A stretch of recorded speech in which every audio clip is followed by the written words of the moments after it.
Good afternoon. We're so glad you could join us for this month's Faith in the City session. I'm Sylvia Oberle, a member of the planning team here at Knollwood Baptist Church.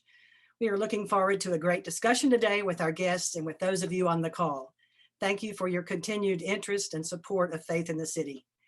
In just a few minutes, I will introduce our guests, but first I want to start with a reminder of a few housekeeping matters.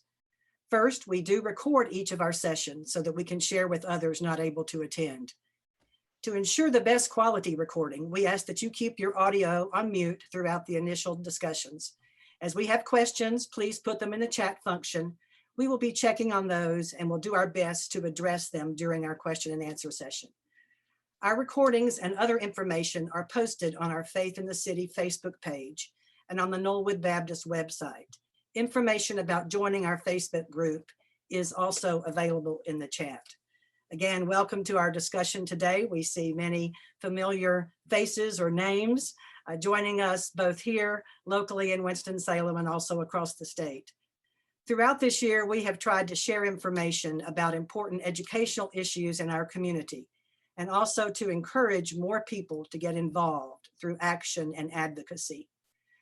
Today's discussion focuses on the very real issue of teacher burnout and stress, which is not only a major concern here, but all across the country. The challenges face not only teachers, but others interfacing daily with students, obviously related to disruptions caused by the pandemic, but going much deeper than that. Our panel discussion today will be moderated by Dr. Diane Lipsett, a Salem College professor and a founding member of the Faith in the City initiative here. She is joined by Val Young, president of the Forsyth County Association of Educators. Val is a teacher with 20 years of experience and now leading this important advocacy organization. She's a product of our local school system and has a degree in education from Winston-Salem State. Cara Cahill is a kindergarten teacher at Petrie Elementary School. She started with the school system in 1999 as a kindergarten assistant at Ashley Elementary, and 2 years later becoming a teacher there, and in 2016 moved to Petrie. From the school system itself, we have with us Dr. Tina Lupton, Executive Director of Professional Learning and Effectiveness. She will talk with us about her role in supporting professional development, teacher leadership, and advancement. She also has a long-time career in various aspects of education. We appreciate that Superintendent Tricia McManus usually tries to join our calls, but she had a conflict today. So representing her to talk about the leadership's current and future plans in this regard for recruitment, retention, and support of our teachers is Dr. Leslie Alexander, Interim Chief of Human Resources. Lastly, Sean Gaylord, principal of Moore Magnet Elementary School, was unable to join us today because of last-minute conflicts, and we hope that he can be a part of a later Faith in the City session. So at this time, I will turn it over to Diane. Thank you, Diane. Thank you, Sylvia. I'd like to add my welcome and my thanks to our panelists today. Stemming the tide, retaining teachers in a time of burnout. It's a pressing issue nationally as well as locally. So let me shape our conversation a little bit with some context. Nationally, a recent poll conducted by the National Education Association found that 90% of its members say that feeling burned out is a serious problem. 86% of members have seen more teachers quitting or retiring early since the pandemic began. 80% say that job openings that remain unfilled have added to the workload of those still teaching.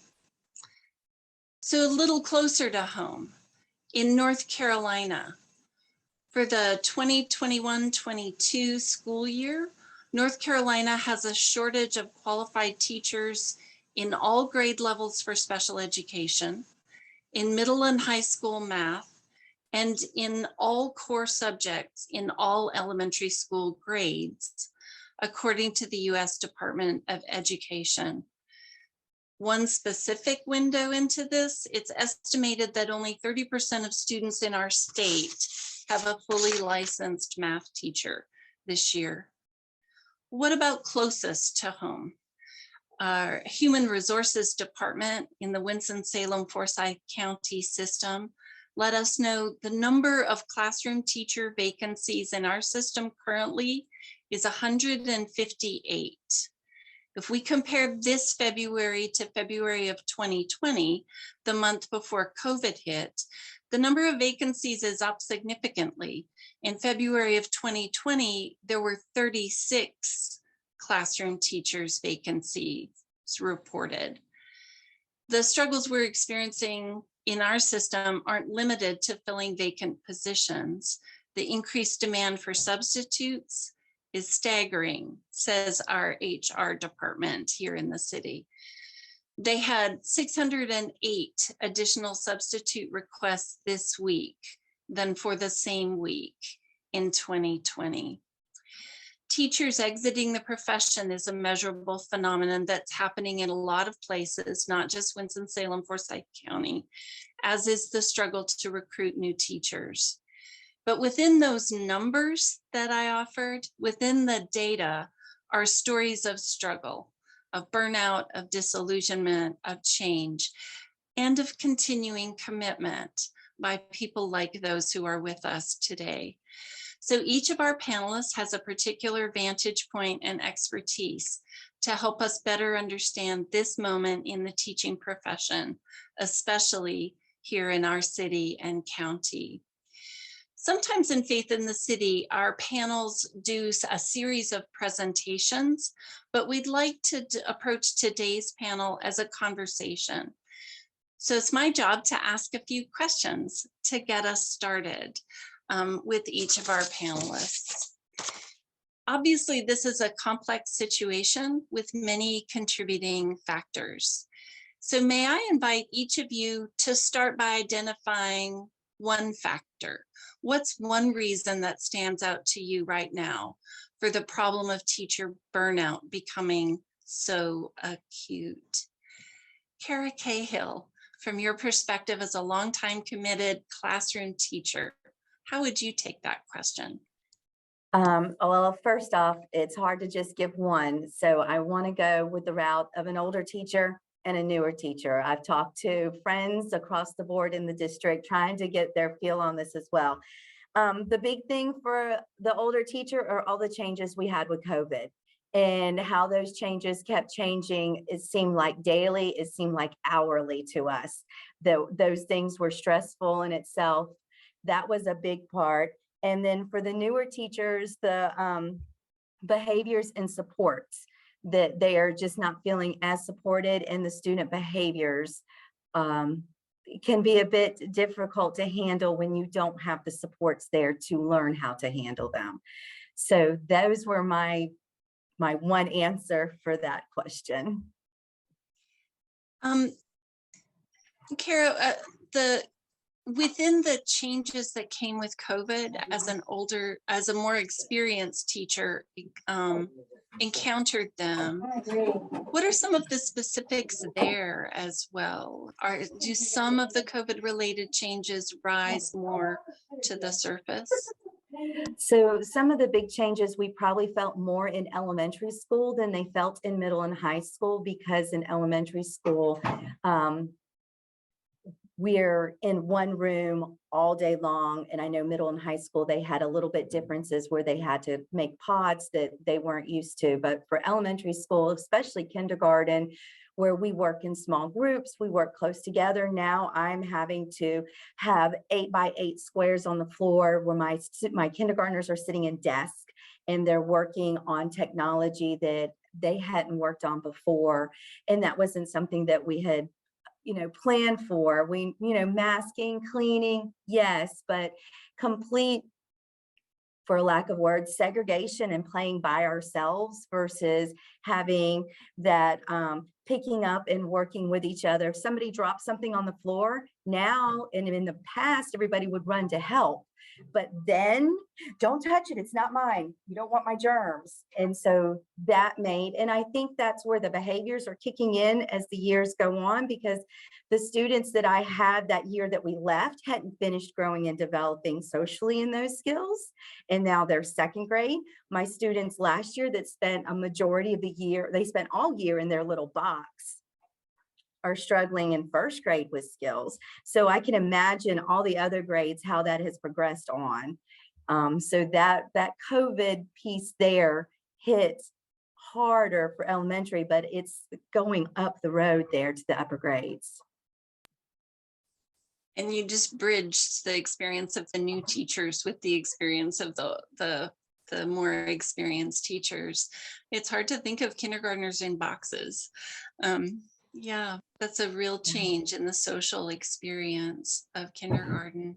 And the new teachers, the ones that are fresh out of school, they didn't learn how to teach like that. I didn't learn how to teach like that, but I had to adapt and change. But new teachers coming out of school, in college, you learn how to teach. And now you're not able to teach in the way that you learned how to teach, the reason why you want to be a teacher. Mm-hmm. That's an enormous change. Val Young, how would you offer one opening factor for what stands out to you, why the problem of teacher burnout is acute? So I'm going to agree with everything that Cara said. And I'm going to take it a little further to the meat of what's going on. Teachers, and I'm going to bring it on to everybody. Our education team as a whole is asked to do more with less. Now, Cara and I used to teach together at Ashley, and we are what you would call family. Our Ashley family got together. We needed something. I could call Cara and say, Cara, I need such, and it would be done. But now it is to the point where you can't even do that.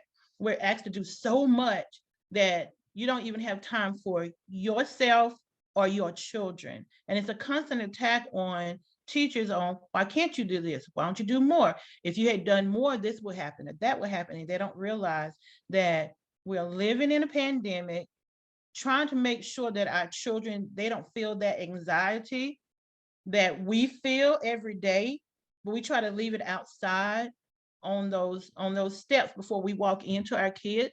And I don't think a lot of people understand that funding for education has been cut every year. But even with funding being cut, we try to give quality instruction to our children every day. And people, I think when we tell people that when you reach 15 and 20 years of education, you're making the same amount of money at 15 that you make at 20, because all the steps are attached to the same amount of money. And if you're like we are up, past 20, once you get to the great 25 number, you get a whole bump of $2,000. And then from then until you retire, that's the amount of money that you will be making until you leave. And I don't think people really understand that. It's not that education, I hear this all the time. Educators did not go into it for the income, you went into it for the outcome. However, we have homes, we have children, we have things we want to do. We wanted to increase our knowledge base, but guess what? North Carolina does not give you master's pay. I can go and I can spend the money and better myself so that I can be better for my students. However, my state will not fund my master's pay. And so I think that's ridiculous. And actually for a person who I taught 20 years and this is my 23rd year in the district, my financial planner told me that it did not make financial sense for me to accrue debt to get my master's when I would not be, recoup it from my pay. And so you have to make those hard choices, but I would say that the state is not allocating enough money to increase the livability of being an educator, being a bus driver, being a cafeteria worker, being a TA. I implore people to understand that our instructional assistants are teachers in the classroom, that a lot of us who work at 340 schools could not give our children those small group instructions that are so vital for us to fill those gaps in their learning without our teacher assistants or our instructional facilitators. So I'm going to say funding is a big deal with people who are in education, especially some of us who are seasoned people who may have children going to college. Can you imagine paying for college on a teacher's salary? It's daunting. That's why people have 2 and 3 jobs. They don't want to work 2 and 3 jobs. They have to work 2 and 3 jobs to stay in a profession that is not valuing us monetarily the way that we should be. And compensation communicates social values. It does. And I appreciate your candor and some of the specifics of a diminishing reward system, and at the state level, a lack of commitment to the expertise and value of teachers who are continuing to develop their expertise and experience. Dr. Tina Lupton, what would you add or enrich here?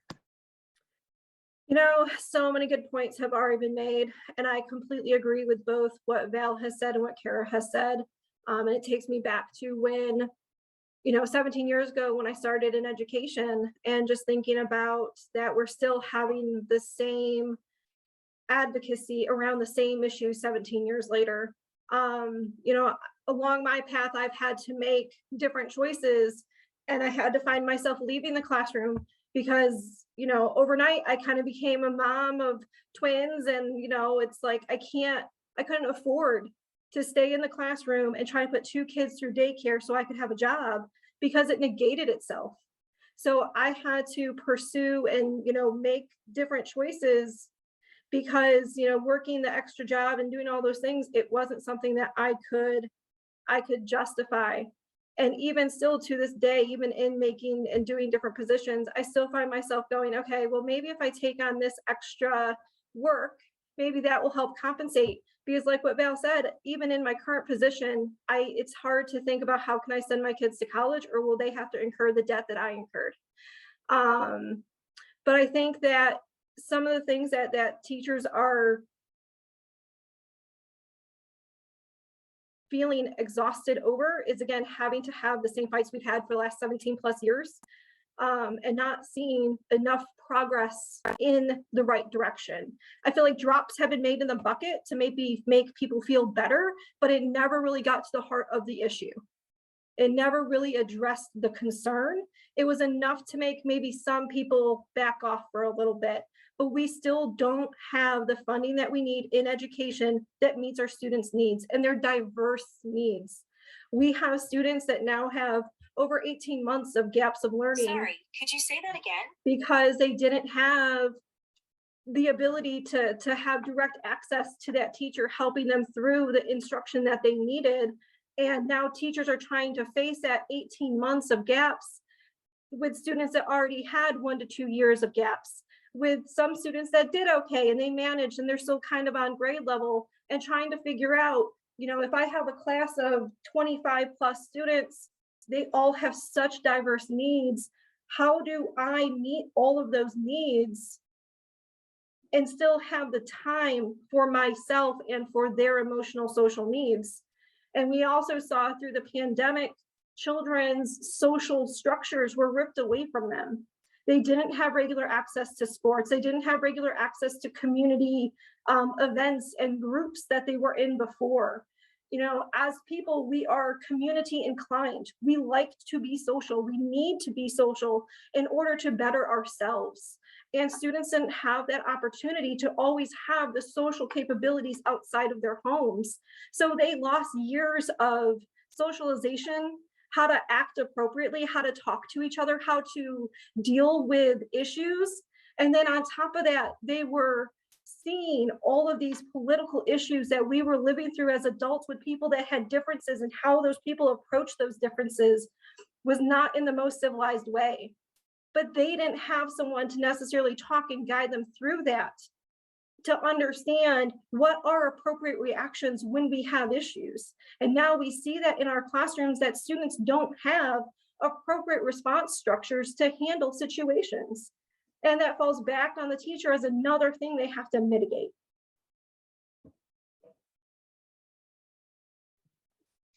But there are several things I really value already. And one of them is the passion with which each of you is expressing herself. So thank you. But also that the answers already are unpacking a combination of what is unique about this time, given the pandemic, given social and political volatility layered on the pandemic, and what has been endemic for a long time in education. So ongoing struggles that have built up over decades.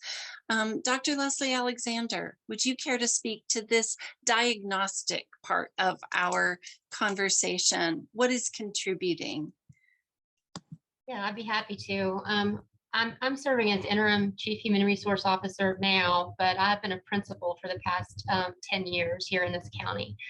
So I've worked in this county for 23 years and was a principal at 2 different schools over the past decade. And I think when we think about teacher retention, I think it's really a 2-prong approach. I think that a building leader, has about 50% of the role in maintaining their teacher satisfaction and supporting their teacher, and then the district has the other 50%. So really as a principal, unfortunately, I could not give my teachers raises. I did not have control of that. And so really as building level leaders, there's a couple things that we can do for our teachers. We can, give them feedback and opportunities for development. We can recognize them for all the hard work that they do and the success that they have.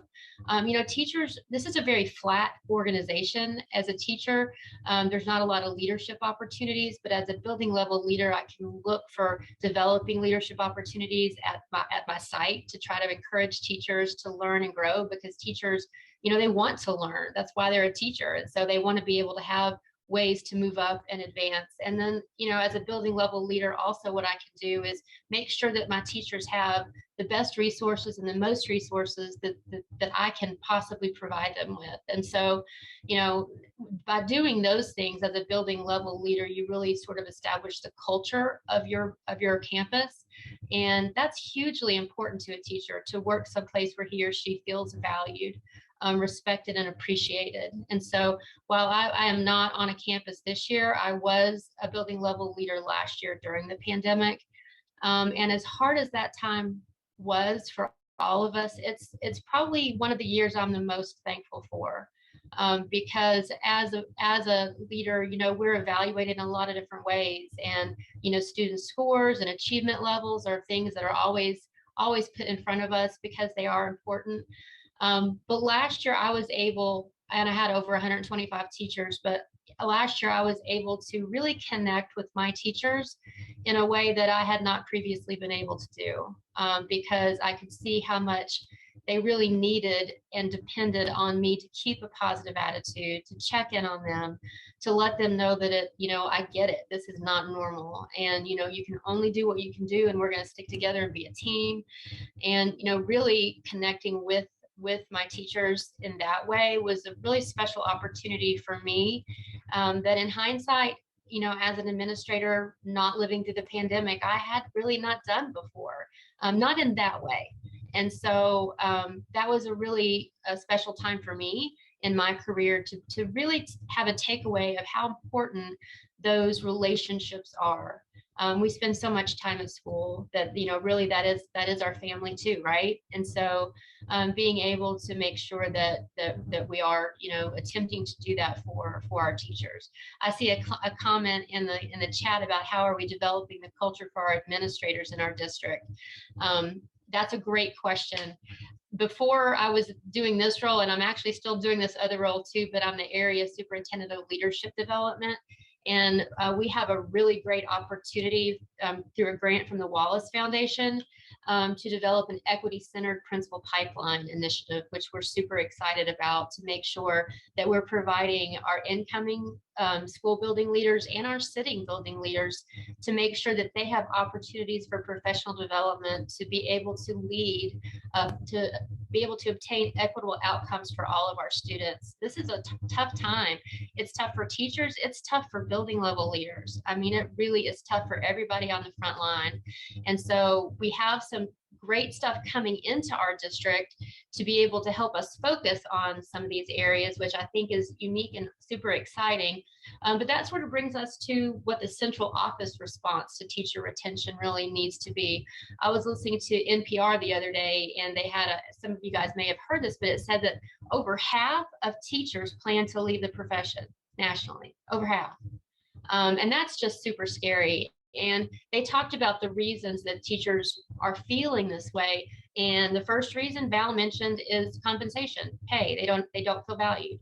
And that's huge. And that's going to take a partnership between our state, our local government, and keeping a priority, which I believe Superintendent McManus has been doing, on trying to make sure that we do what we can for teachers, that we give bonuses where we can. And even though those bonuses don't impact salary, they don't impact retirement. If we have those and we can give those for teachers when we can to show our appreciation, then we should absolutely do so. Making sure that our county stays competitive with surrounding counties as far as our salary structure goes. That's super important. Developing leadership opportunities for teachers who do hit that 15-year mark, and then there is no step up in pay. What are some things that we can do?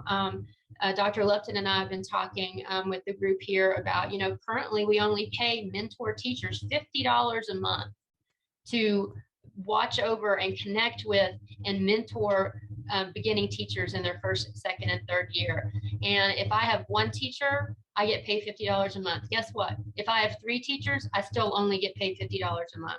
And as a building level leader, I had to ask multiple teachers to mentor multiple mentees when I was principal at Reynolds High School, because I didn't have enough mentors. So can we change that? Absolutely, we can change that. And while that might not be a lot of money, it shows that we recognize you taking the time as a veteran teacher to nurture and mentor a beginning teacher is important. And while we might not have tons of money to compensate you for that, we realize that $50 a month is just, it's insulting, right? Our state's not paying anything for that. So at least our district was doing that, but we recognize that's a way that we can help moving forward. Other opportunities, we're looking for some strategic staffing of schools that are the most underserved.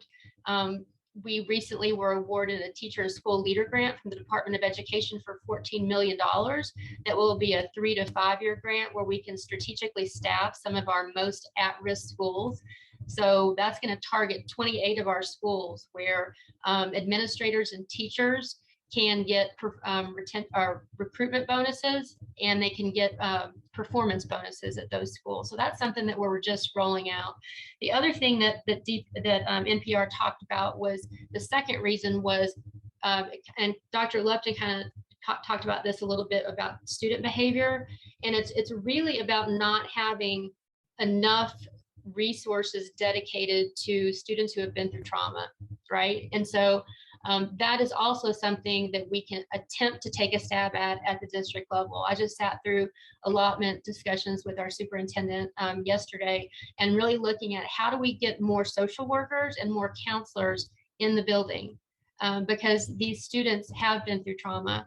We've got several schools that are going through trauma-informed training. We're looking to do some more training with our principals this summer around that. So really just getting the resources where they need to be. You can't do everything and do it well. So what are the levers? What are the things we can push on most to get us the most bang for our buck in support of our teachers and students? Thank you, Dr. Alexander, for helping turn the conversation the way we wanted it next to go, also from identifying factors that are contributing to teacher burnout, to identifying responses that are possible and that work well. So we've heard about building level leadership, about system level leadership, about cultivating leadership opportunities and rewarding those, and about responding to student trauma. We did make a decision to title this not Despairing at the Tide or Losing Teachers in a Time of Burnout, but Retaining Teachers. So I'd like to invite our other participants in the panel also, Cara Cahill, Tina Lupton, Val Young. What is a response that is working or would work? building on this start from Dr. Alexander. Val or Cara, would you care to take this next? Val? Sure. So I really thought about this, and this is something that we at Forsyth at FCAE has done, and our retirees have done. Just showing gratitude, going to different schools and showing them acts of gratitude. Like I have done notes of thanks and gratitude with a small snack. We've gone and placed snacks in our education team boxes. Being supportive. If you know that, you have an hour to spend with a student, some students just need someone there just to see what fluent reading sounds like and is. Some students need a little help to build some of those, to fill in some of those gaps in learning. So if you have an hour, go and get yourself and have yourself do the paperwork to be a volunteer and go and volunteer at a school. I would implore you to volunteer at schools of challenge. They need more hands to help them with some of the things that our children are going through. If you're in groups, you're in different social groups, why not adopt a school? And we're not talking about, I'm not telling you to go and give $10,000.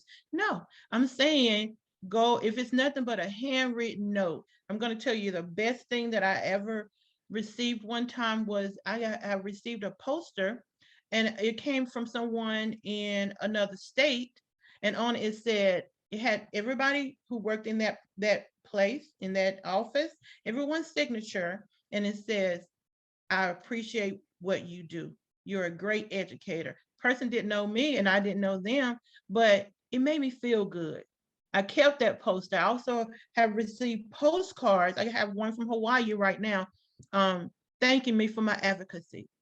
So things like that kind of put you I used to tell my kids when they would be real hyper, boy, we're gonna have to scrape you off the ceiling today. And you have to scrape me off the ceiling when people do acts of kindness like that. I think some things that are shifting are leaders in the building, be it the administrator or teacher leaders in the building who are your cheerleaders. They know that you're giving everything that you have, and all they are going to say to you is, you're doing a good job. Great going. I appreciate what you're doing. That's what we need from our community too. We need to say, you're doing a great job. Thank you for what you're doing for our students. We need those positive reinforcement, the same way that children need positive reinforcement, adults need positive reinforcement of a job well done. And so I think those are all things that, small things that people can do to help all 81 of our schools. And don't forget, your education team is just not the teacher in the room or the admin, but it's that sweet lady in the front of the office that makes you feel like $1 million when you walk in and welcomes you into their school family. It's the cafeteria person that Cara will tell you, I will tell you, when we will have students that came in that was just hungry. You cannot teach a child that's hungry. That hunger takes over every thought process in that child. And I could call down to the cafeteria and say, listen, I know it's not breakfast time. However, I have a child here and there. And they would almost stop me in mid-sentence. Can you send somebody down here to get the baby something? And they would send them down, and then they would send me something to put in my closet for later, for someone. So things like that. Our bus drivers who are the first face. So why not do something nice for a bus driver? Go by a school and drop off something for the bus drivers. The people at the school will be happy to hand it to them, and you're going to make somebody's day. Things like that we now coming. I always say coming out of the pandemic, because I'm not going to say I'm trying not to say we're still in it, but coming out of this pandemic, we as leaders in education are going to have to be leaders for the community. We have to do a better job of being kind to each other. It just can't stop in our classrooms and our buildings. But I think that when we teach kindness to our children, teach kindness to our adults in the building, it spreads out to our neighborhoods. So we're going to use that as a way of getting our neighborhoods together to start being kind to each other. And now our neighborhoods can come back into the schools and be kind to the people in our schools. Thank you so much. I rather like that the same spokesperson first started with the blunt fact of inadequate compensation and is now reminding us of gratitude and kindness as a community resource. It doesn't take anything away from the need for compensation. And it is also something practical that we can do to build social capital. Thank you very much. I also like seeing that the chat is getting more lively, and I pledge that we will be giving time to address questions in the chat. Please feel free to put things there. If we don't take them now, it doesn't mean we're not going to take them. Cara Cahill. I have a list of things that I've been asking fellow teachers and colleagues about. What is the community? What can the community do? And but I think the first thing I want to say is the community can be advocates for us. Yes, we need that positive reinforcement, but if you hear of somebody being negative, you don't have to start a fight, but you can just advocate that we are doing everything that we can do. And those of us, one of the responses I got from a friend is the teachers. The teachers are what is going right now in education. Those of us who have stayed and those of us that are daily going through the grind, we are trying everything we can to do. So some things to help. Support at the school, coming in to volunteer. If you don't want to join a group, you don't want to be a reading warrior, or you're not feeling comfortable teaching a skill, playing a game, Candyland, teaching them how to play rummy, not poker, but rummy, even though there's some good math skills and all these other games.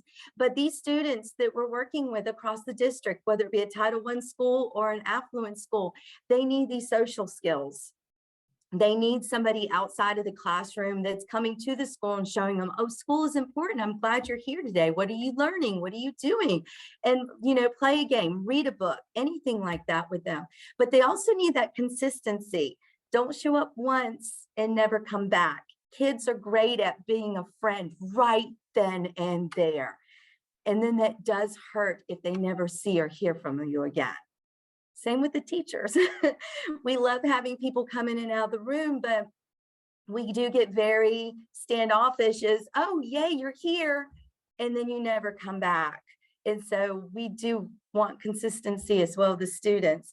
Help with our schools on cleanup days, our school grounds. Yes, we have grounds people that come out and help, but it's also our school's responsibility for the clean and green and taking care of our school. And our custodians are one person, and the whole thing is their job. And a lot of them are also our COVID people. So somebody gets sick, it's not.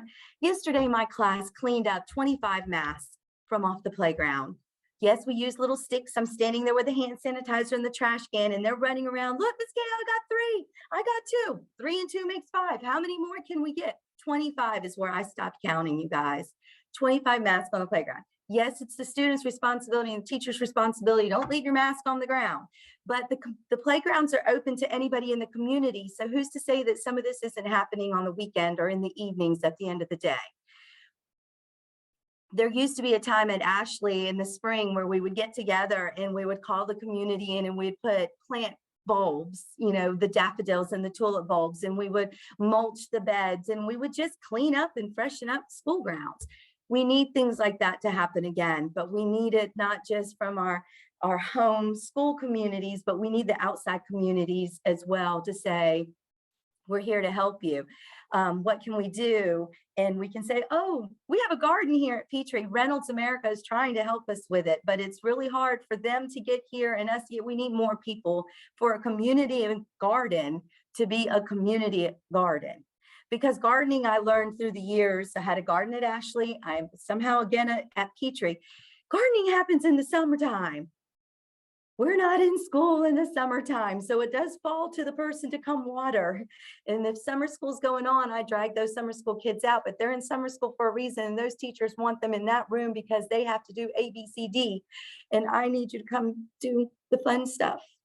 Well, I call gardening fun. Not everybody does. But anyway, support our PTAs. Not every school has the benefit of a good PTA. Again, funding is great, but it doesn't always require funding. You know, we're having, you know, seeing what's going on in the PTA, where do they need support, whether it be to come to skate night with us, because maybe our school is not going to have a big crowd at skate night, but people that come out to support, bring their families for our skate night, it still helps us, our PTA. Things like that. Mental health support. I know that's with our appreciation and everything that's going on. And it's not just teachers, everybody is spread too thin in the school. So any kind of support we will take, we will cherish, we'll love. That's We my are say. so grateful for all those specifics. There is no one on this call who doesn't have something to do now, but particularly appreciate your candor, and you make us believe teachers are what is going well right now. Thank you.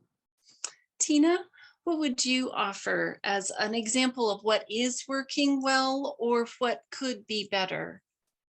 So yeah, there's definitely some things that are either already happening or are in the works to happen that are going to be so great for our teachers, that will then directly impact our students. So one thing that we have that has really kind of stood the test of time is our teacher academy. And our teacher academy is for teachers by teachers. They provide some amazing professional developments that they hear directly from their colleagues, like what do you guys, what's needed, and they provide that. And we provide stipends for those teacher academy leaders to provide those extra services. We have some that we call quality colleagues, and they're out there in their schools working and mentoring other teachers that need that extra boost, whether it's someone to confide in, someone to help with lesson planning, someone just to kind of be there and listen for them and support them in their instruction and their other needs. We also have a beginner to board program where we're helping our teachers that are coming on get national board certification, because not only does that help improve their instructional supports that they provide, but it also gives them an increase of a 10 or 12% pay increase when they get certified to be a national boards teacher. We also have an upcoming teacher residency that we are going to implement next year, where we will be able to recruit and hopefully retain more teachers. And what this will do is someone that's coming in from a non-ed background, let's say they went to school and they got a degree in biology. Well, if they come to us, I can get them licensed in a year to be a teacher. And in that time, they're already teaching. And we're kind of giving them that support to get their licensure, help pass their praxis, help pass their ed TPA, and other requirements for teacher licensure. We are also advocating and supporting our teacher assistants and providing them with opportunities to become teachers for the ones that want to advance. And we are covering 75% of their tuition. So that's a current program that we have. I'm recruiting for right now. It's called Transition to Teach. We have partnered with Winston-Salem State University, UNCG, and Appalachian State to provide different educator preparation programs for teacher assistants to become licensed. And then we also have a program that we're expanding in our district called Opportunity Culture. And we are adding 5 schools to a 11 school list already. So we'll have about 16 schools that provide additional positions within their schools to help support teachers. So in this opportunity culture, there are 3 additional positions provided to a school. A multi-classroom leader, which is kind of like a teacher coach. You have someone in your school every single day that's going to be there to help you with lesson planning, collaboration. They'll co-teach with you, they'll co-plan with you, and they're really helping teachers not feel alone. Because that's one of the things in teaching, is that it's very easy to feel isolated, especially if you're in any sort of position that you are the only one of that in your school. You're even more isolated. Like our EC teachers, they can be very isolated because they don't have consistent collaboration with their peers. Another thing that we've done is provide cross-district professional learning teams for those one-offs. So people that are like our CTE teachers or our dual language teachers, sometimes they're the only person in their school that's doing that. So we're connecting them with like positions across the district. So they have people that they can communicate with and collaborate with and build their instructional knowledge. So really trying to build and make platforms for our teachers to collaborate and connect with each other is some of the biggest work that we have going on. Some of those include monetary gains, like the opportunity culture work. Those people that come into those positions, like an MCL, they can make, I think, $12,000 to $14,000 more a year. If you're an expanded impact teacher, you can make $8,000 to $10,000 more a year in these opportunity culture schools. That was a lot. That was a lot, and that was a helpful level of detail to show those ways of trying to build collaboration and support teachers at the system level. If those on our call would direct attention to the chat, one of the interesting and important threads that is running through the chat comments have to do with the Leandro case and the implementation of the Leandro plan. So there are questions about how the implementation of Leandro would help with this issue. Others who have asked how could full funding of Leandro eliminate some of the concerns being expressed by our boots on the ground educators. Leandro is funding that is being held captive. And are the majority, David Rockefeller asks, are the majority of our teachers aware of the Leandro decision and its impact on their day-to-day lives? Val offers an answer in the chat. I wonder if you would like to comment on this thread running through the chat. And then Sylvia Oberle has also pointed to a website, forsythleandro.org, as one way to learn more about the Leandro funding issues and to join in advocacy efforts related to that. A topic we have dealt with in Faith in the City, but highly relevant to today's discussion as well. Val? Sure. So I think it's not just educators who don't know much about the Leandro case, but I call it case plan. It's been going on for so long, I just don't know what to call it. But I also think our community doesn't know a lot about it. So I'm with Faith and Leandro grouping. We're trying to shine a light on the Leandro plan and let people know that there's $1.7 billion out there. And Winston-Salem for Safe County School System is one of the people who will benefit from this. And it called, I hate to say that it came about students were not getting a sound basic education. I hate to say basic education because there's nothing basic about what we want to do for students, but it is an opportunity to have high quality educators in the building, from admin down to, your teaching positions in your schools, having more resources for the students. The worst thing is to know that a child has a deficit and you don't have the money or the resources to help the child with that deficit. So children with disabilities, all areas of schools would, especially from our standpoint, would benefit from release of these funds. It's not that the state does not have the money. They have the money. They just are not releasing them. And so we kind of caught in the washing machine where it keeps going back and forth. Yes, somebody says, yes, you should go ahead and release the money. No, we're not going to release the money unless you do this. And so I think communities need to bind together, and we are voters. All the voters need to bind together and just let our legislators know, okay, it's been enough time. It's been decades. It's time to release those funds to our students because they need it. And I think any groups that can shine that light so that all communities know what it's about, and that it is a way for us to kind of, release some of the issues that we said about burnout. Some of your burnout comes in. Cara could tell you that you spend weekends going and finding resources for your children who have a deficit in something. So you're spending all of your time and a lot of your money trying to find resources for our students so that they can be a better person, better at what they need to do. So release of these funds is a way of getting resources into our buildings, into the hands of our children, in the hands of our educators, on the desk of our students. And so we have to make a change in the General Assembly, point blank. All this holding back on funding for our children has to stop.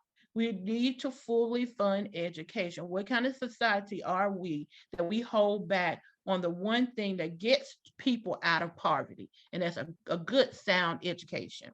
So that it's one of those things that I'm passionate about, that just burns me, because the one thing that my parents told us going to school was that you learn everything you can, because when you have a great education and you have that paper from that university, that's something that people can never take away from you. And it was important. That was a non-negotiable at our home, that your education was a non-negotiable. And I think we have to get to the point that funding education fully is a non-negotiable for North Carolina. Thank you, Val. Cara? Okay. And I might sound a little contradictory to Val in her funding, but I was reading in the chat, and in the moment, what can come off teachers' plates? We just want to teach, you guys. We just want to teach. We went to school to teach. We know how to teach. We know what our kids need. We know how to get it to them. Yes, we need some resources, but often I spend my weekends finding resources that I know are going to work. I show up, I go to a meeting, and bam, they're giving me more things to do. Let us teach. Let us do what we are trained to do, what our passion is, and what we know to do. Compensation, funding, yes. Resources we need more people. Those are the kinds of resources we need. We need more people to step in and help us teach, step up, help us teach. If you have this strong desire to talk about SEL, social emotional learning, to read, you love to read and you want to teach people how to read, help us out, volunteer, become a teacher yourself. I don't know, but those are the kind of resources we need. We don't need more Unifix cubes, but we do need resources. It's just, you might want to ask the teachers first, what do you need? I have a great principal here that opted to say, what do you need? And gave us books, gave us a timeline, and let us look through books. And this is what I need. I do not need more magnet letters. I do need the cards that the magnet letters go on. So I'm not constantly going to Teacher Pay Teacher and printing them and laminating them and having things made when somebody can purchase them for me. I have pieces and parts. These are the other pieces that I need. But it would be nice to give me that time in my day that's not saying you need to do this, this, this, and this. I need to do this. This is where my students are. This is how I'm going to get them to where they need to be, because this is what I know they need. Admin is trying hard to do that, but I feel like they're being pushed down, and it's being pushed down, and it's being pushed down, and we're at the bottom. We're getting squished. We're getting squished. So that piece of advocating, when you hear people talk about education, that is where we need your support. Thank you, Cara. I'm going to ask either Leslie Alexander or Tina Lupton to take one of the chat questions. What sorts of pandemic-based ARPA funding can help support teachers in both compensation and mental health services? And it's a two-part question. When will the general public hear how those funds are being allocated or spent? So I can take part of that. So we've taken some of that money, obviously, and done some things with bonuses for, with that money. We've also funded some positions, some behavior specialists, some people at the district level that go into schools to try to assist with things that we were talking about, like student behavior. I think that we also are making sure that we're using funds over these next 2 years, where if we need additional bodies in the building, as Cara mentioned, to take care of some things like this, that we use these funds to support the teachers that are actually boots on the ground. in the building. So I think that one thing that you asked, what's going right with education, what's not. I think one thing that we have going really right in this district is a superintendent who's very teacher centered. And so, you know, she is always looking for ways to support in any way that we can the teachers, because they're doing the most important work that there is. And so, you know, as we take advantage of ESSER dollars, take advantage of some of this additional grant funding that we've talked about, keeping our focus on teachers. For example, one of the things that we've been talking about is we've got 236 teachers in our district that have 26 years or more experience. We have 117 teachers that have 30 or more years of experience. What kind of retention bonuses could we give to those people?